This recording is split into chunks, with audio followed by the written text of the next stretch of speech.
What is up, guys, and welcome back to a brand new video. We are back for career mode episode number 54 for the French Grand Prix of season 3. And look at that fancy Spec 3 wind tunnel. You love to see it. One like equals one development point closer towards being the perfect car in F1. Anyway, here we are for another episode. And you can see that man off in the background, Mr. Scott Wallace, into the barrier, is on board for the marketing department. So you just know we've got the best team in the world.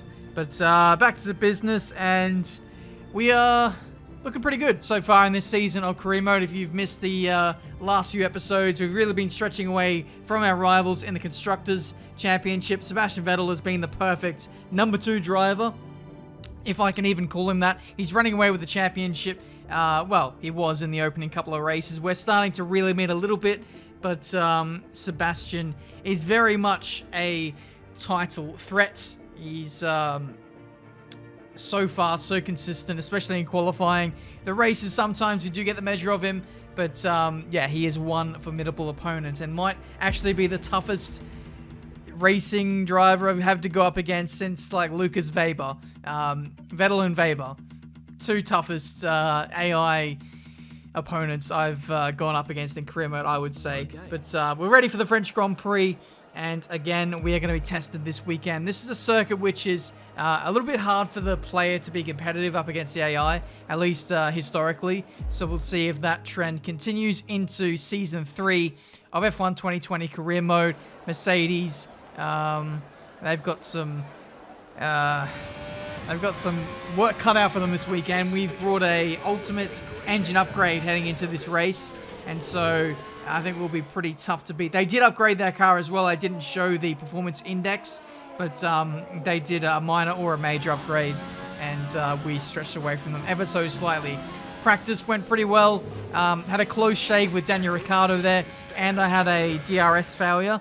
Thankfully, it didn't get stuck open. It got stuck closed, and man, it was a pretty straightforward session. P3 in the end, 6 tenths away from our teammate Sebastian Vettel. Normally we top out Q1, or FP1 rather, but this time we were trailing our teammate, and that could be some ominous signs for the rest of the weekend. If we don't have pace in the session where it doesn't matter, then how are we going to go when it comes to the sessions that do matter when the sandbags come off? But we're getting ready for qualifying now. Let's see if we can take the fight to our teammate Sebastian Vettel. It will be interesting. It's been very much tit for tat between the two of us getting wins. So we'll see how it goes. Time for quali for the French Grand Prix.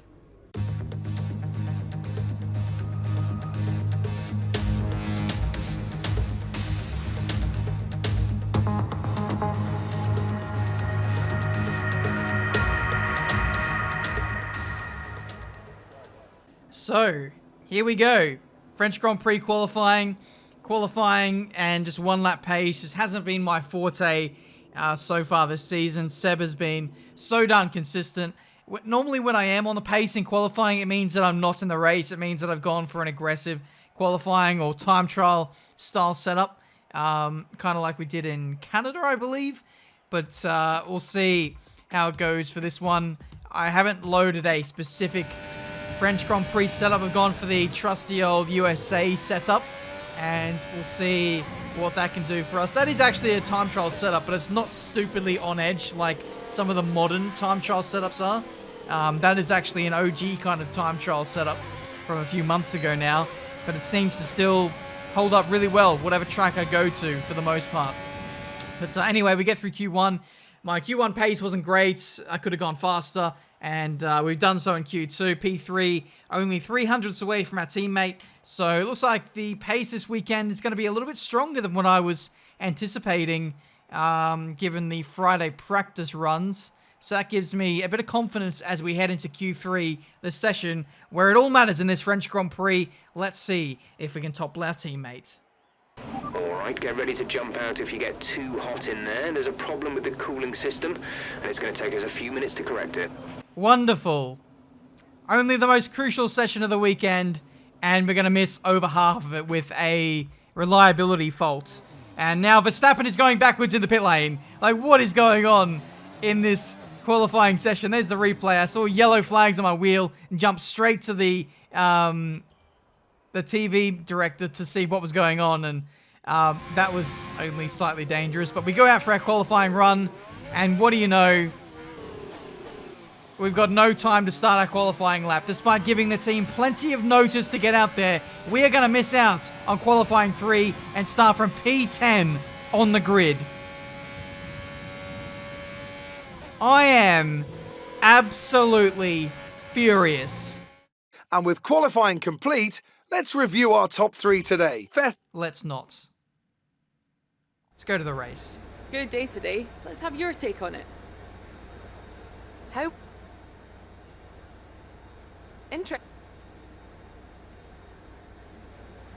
Sounds like there's some work to do back at the factory. Hello and welcome to the Circuit Paul Ricard, current home of the French Grand Prix, an event dating all the way back to 1906. It's been held at many venues over the years, with famous moments from Dijon and Manicourt the feature of many a highlights reel. And let's hope we see more of those in the race today. It's time to see how our drivers are stacking up after yesterday's exciting qualifying session. Sebastian Vettel will start on pole. Fantastic qualifying from the multiple world champion. Just edging out Alexander Albon, who'll start from P2. Alexander Albon. After the points finish last race, let's aim to keep the momentum going. Safe to say I didn't sleep well overnight, but welcome to the French Grand Prix. I'm fired up for the start of this race. Team has let me down. One thing you didn't see is I actually had 3 different reliability failures. There was the one in Q3, which we missed out on half the session. Then I had 2 DRS failures, 2 separate failures, one in Q1 and then one in practice. The team's reliability this weekend has been shocking. Nothing short of shocking. And then they took ages for me to send me out on circuit. It's unacceptable. Heads will be rolling this weekend.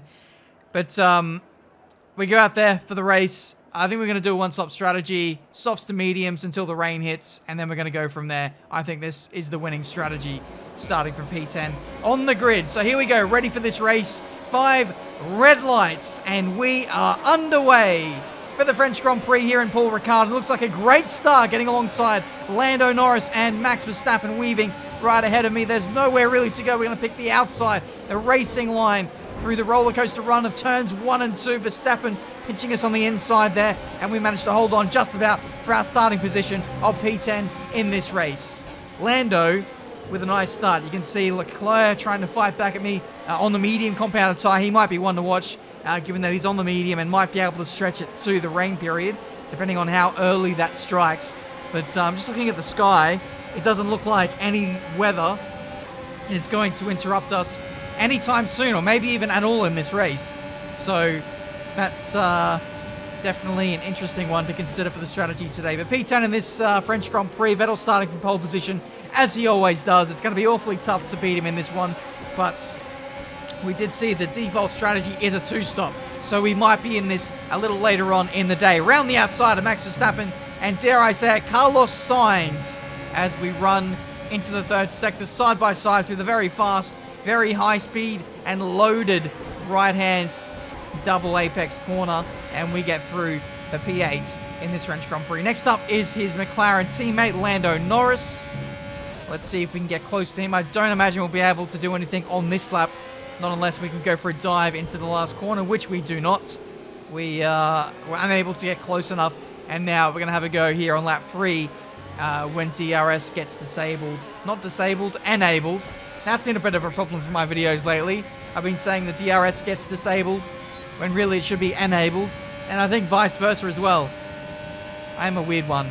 Nobuharu Matsushita is out of the race, and we have a safety car as I nearly drilled the back of Lando Norris heading into the chicane between the 2 straights. Nearly said shakes. There you go. But safety car has been deployed, and that is the first appearance of the safety car we have had in at least a season. I couldn't tell you the last time the safety car was out. Maybe season 1. What a rare occurrence that is. But there we go. This race has now sprung into life. I am diving into the pit lane. for a set of medium compound tyres. A lot of the top teams here are in as well. Actually, I think we had a safety car. Oh, no, we didn't have a safety car for the US Grand Prix when it was raining at the start, did we? That was just Inters that forced us all in at the same time. That's why I had deja vu there. But anyway, into the pit lane, pretty much everyone is in, with the exception of a couple of guys. Basically, everyone who didn't start on the soft compound tyre, so everyone outside the top 10 has stayed out, basically, on their harder compounded tyres. You can see both the Red Bulls double stacking. We saw both the Mercedes double stacking. I double stacked behind my teammate Vettel. But overall, I've actually not lost too much ground. If anything, I'm pretty darn close to my teammate. He's only 3 cars in front of me. So we could be on for a very good result here in this French Grand Prix. It's a very mismatched grid now. This safety car has almost inadvertently turned this into a reverse grid race, because all the top 10 runners from qualifying are in the bottom 10 of the field, and all the bottom 10 from qualifying now in the top 10, because they've all stayed out on the medium compound tyres. Everyone in this race is on mediums, and so it is a straight up fight for the rest of this race. You can see I'm weaving the wheel, trying to generate a bit of heat into the front tyres. It was a very slow build up to green flag running, and so I just want to make sure that the tyres are up for the fight. As you can see, massive understeer out of turn 2, and that now gives Albon the massive run heading into the turn 3 complex, and he does get up the inside and gives us a bit of a touch for good measure. So the cooldown phase of the safety car meant that well, we were just going really slowly in the 3rd sector for a long time there before we went to green flag running, that I just lost all heat in my tyres. I couldn't heat them up, and now I'm very vulnerable at the start of this next phase of the race, as Esteban Ocon nearly had to go at me into the left-hander, but thankfully we were able to fend off that battle, and we can now have our eyes forward on those ahead, including my teammate, who is quickly making inroads in this French Grand Prix. He's already got past Mick Schumacher, and I believe one of the Haas drivers, that being, it's Mick Schumacher. There was another driver which he did get ahead of, which we will catch up to soon, hopefully. But Schumacher going slowly, slowed up Norris and Albon. That allowed me to get up the inside of Albon, and now I'm going to see if I can get Schumacher on this very lap. So here we go, out of the chicane, up in a rich and overtake. Schumacher weaving all over the place, or is it me weaving all over the place? You be the judge of that. We get up the inside into the fast right-hander, and that is us through now for P14 in this French Grand Prix. I think on the road we're about P4, P5 at worst. There's still more people who need to stop in this race. That being all of the top 10 runners.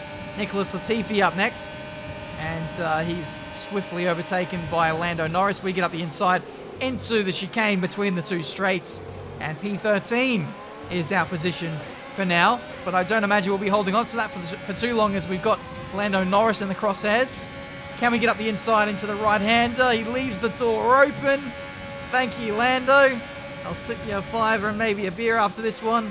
And that is us through for P12 now. Thank you very much. Bottas and Ricciardo up next. Basically the guys who are running 2nd and 3rd now in this race. As you can see, we're on the slipstream, utilising rich and overtake.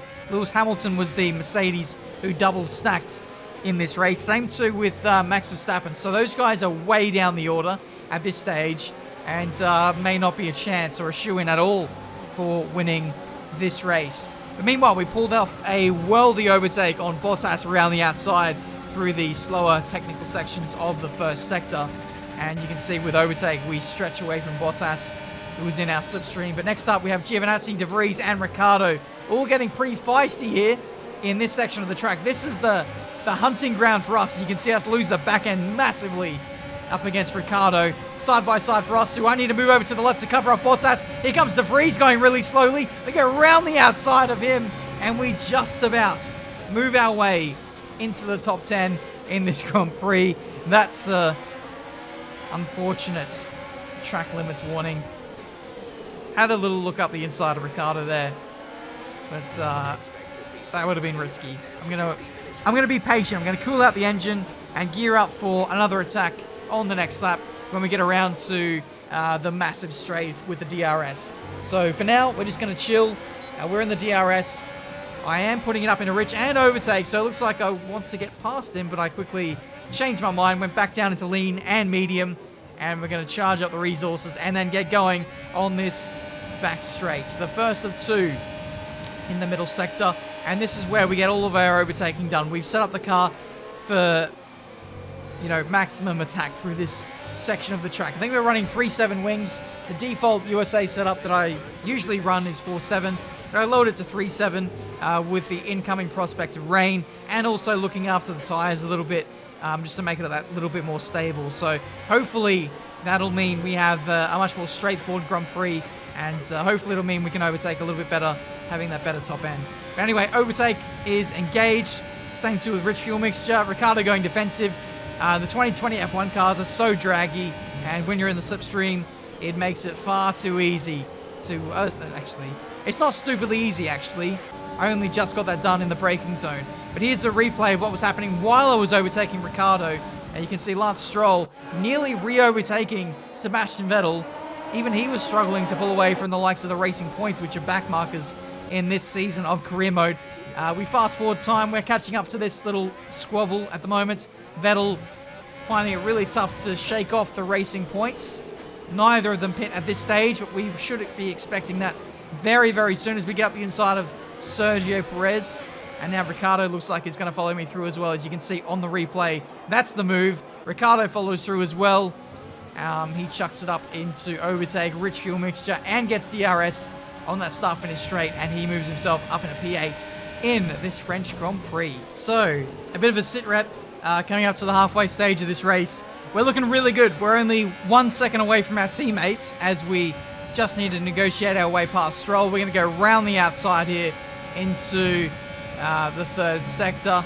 And now it's just a straight up fight between myself and my teammates. Here are 3 cars which need to stop again in this race.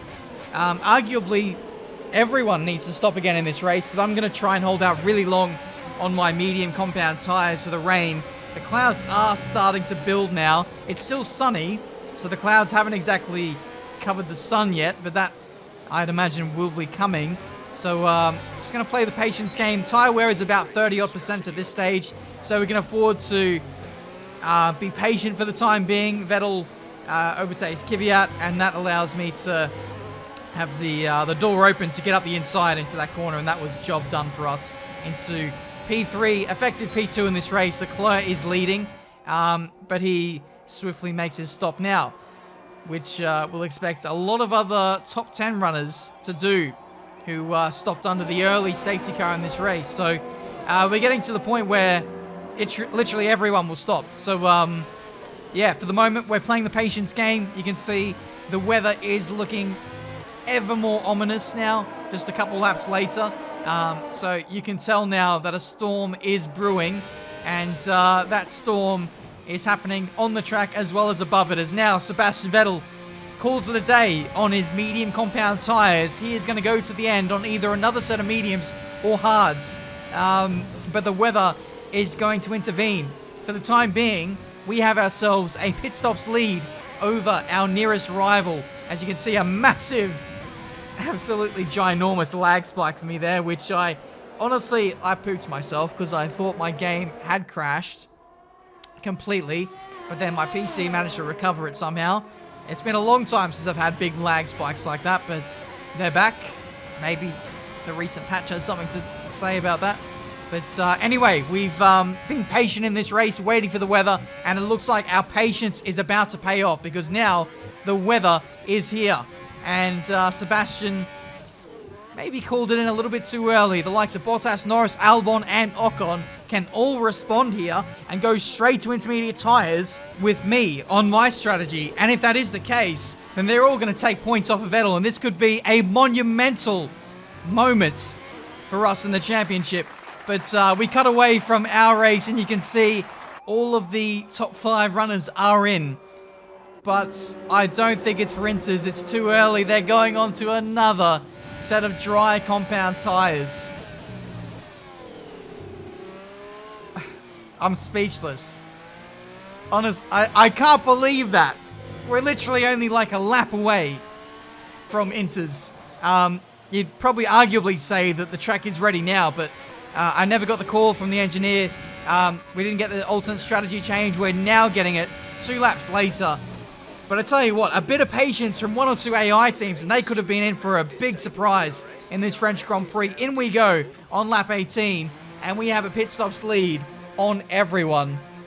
And that is going to be the status quo, as everyone needs to switch to intermediate tires. So this is just, I don't want to say handed us the race, because I strategically was thinking about this right from the very start of the race with the way that I set up the car, and the way that I changed my strategy as well.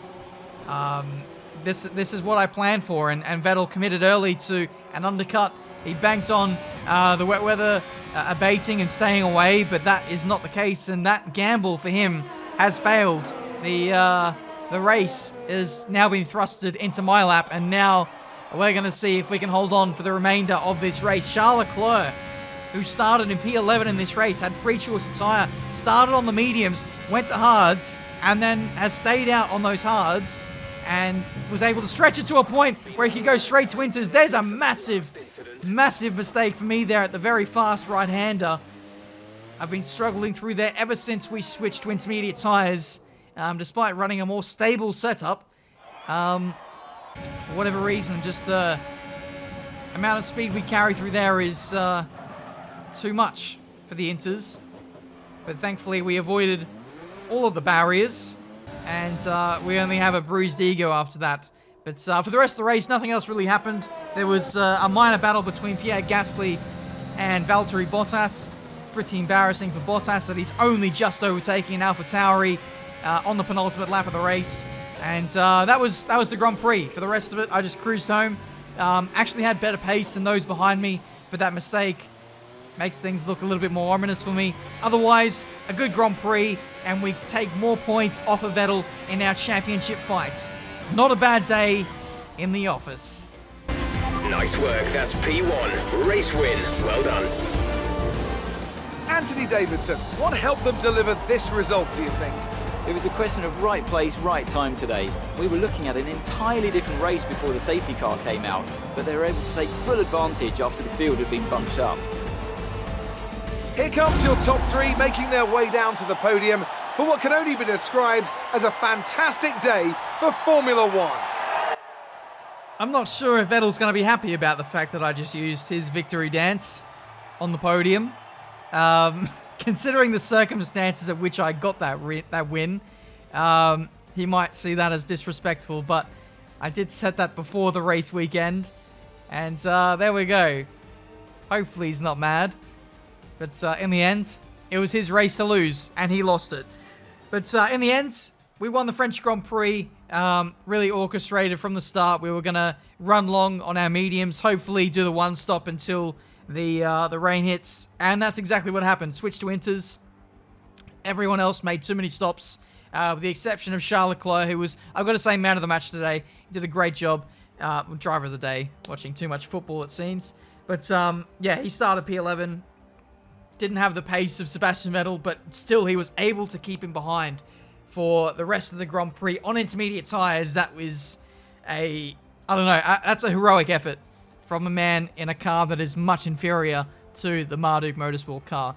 We trail Sebastian Vettel 6 points in the driver's standings, so this championship has closed up ever so slightly. A horrible race for Lewis Hamilton. Sees him pretty much drop out of the title race, if that wasn't already really known in the public.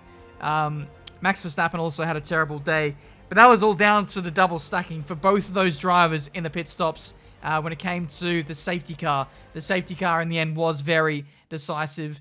And I've got to say, we made all the right decisions at the right times. And that is something that seems to be lacking sometimes on the other side of the garage for my teammate Sebastian Vettel. But that has been this episode of Career Mode for today, guys. Leave a like if you enjoyed. Subscribe to the channel if you're new to see plenty more racing game content. Pretty crazy episode. First appearance of the safety car in forever. The botched qualifying. The reliability issues that we had, and we made some really good decisions and some great overtakes on our way to our fourth victory of the season. Thank you so much for watching. Leave a like, all that good stuff, and I'll see you guys for a brand new video very soon.